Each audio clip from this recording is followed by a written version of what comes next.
The accusation comes from someone you know, maybe even someone you trust.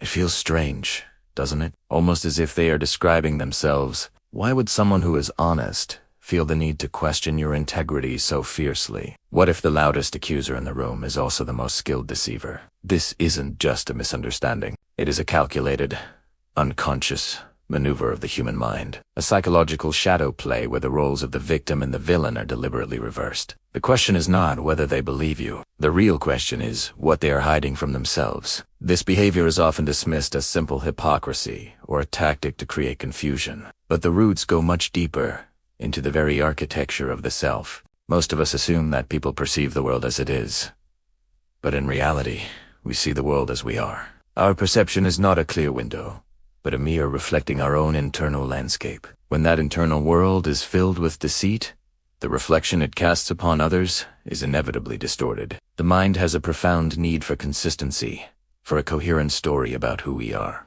When our actions contradict our self-image, the mind enters a state of dissonance, a quiet, internal crisis. To resolve this tension, a powerful defense mechanism is triggered. It is far easier to reshape the world outside than to confront the darkness within.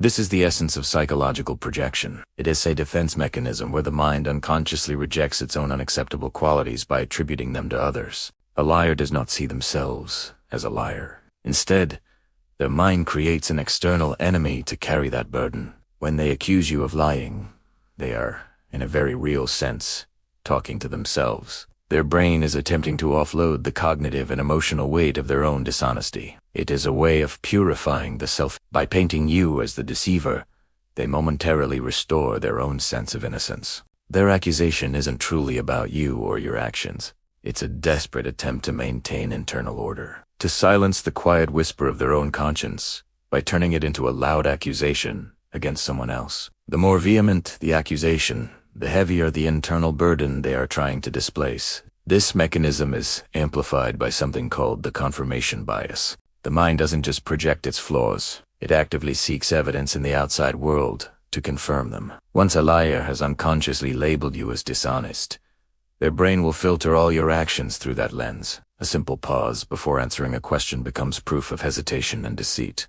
An innocent mistake in recalling a detail is twisted into a deliberate attempt to mislead. They are not genuinely investigating the truth. They are hunting for scraps of evidence to validate the reality they have already constructed in their mind. This process is self-reinforcing. Each perceived proof of your dishonesty further solidifies their own sense of righteousness and justifies their initial suspicion. It's a closed loop of logic, a psychological echo chamber from which the truth cannot escape. They have become the detective, the prosecutor, and the judge in a trial where your guilt was decided before it even began. The darker implication of this is the erosion of shared reality. When you are in a relationship with someone who constantly projects their own failings onto you, your sense of self begins to fracture. Their reality, built on a foundation of self-deception, is imposed on you with unwavering certainty. This is the breeding ground.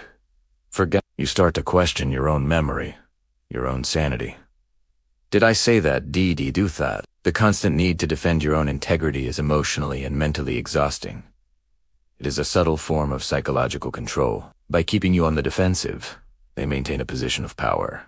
They define the terms of reality, and in their reality, they are the arbiter of truth, and you are the one who is fundamentally untrustworthy. This dynamic is often invisible to outsiders, a hidden poison that slowly corrupts the foundation of trust and mutual respect. In everyday life, this pattern manifests in subtle but revealing ways. It's the partner who is intensely suspicious of your whereabouts, while secretly maintaining a hidden life of their own. It's the colleague who accuses others of stealing ideas, while their own work is a mosaic of uncredited contributions. Pay attention to the nature of the accusations. They're often strangely specific, almost like a confession disguised as an attack. The details they use to build their case against you are frequently drawn from the blueprint of their own transgressions.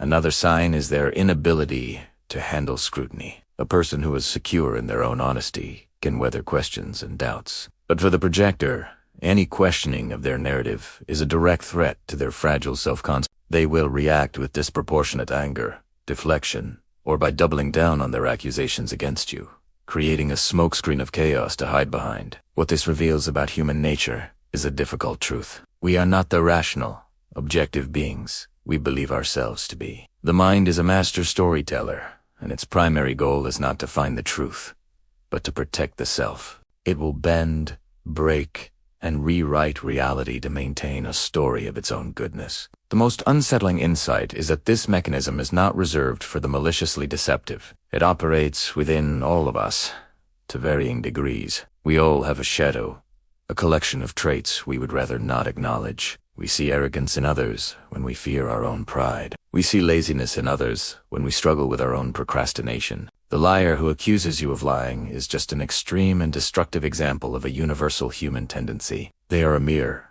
not just for their own flaws, but for the mind's profound and desperate need to believe in its own innocence, at any cost. So the next time you are faced with an unjust accusation, pause. Before you defend yourself, look closer. Listen to the specific words they use. Observe the emotion behind the charge. You are not just witnessing an attack. You are being given a rare and unfiltered glimpse into the accuser's hidden world. You are seeing the shadow they cannot bear to face. And in that moment, you might realize the conversation was never about you at all.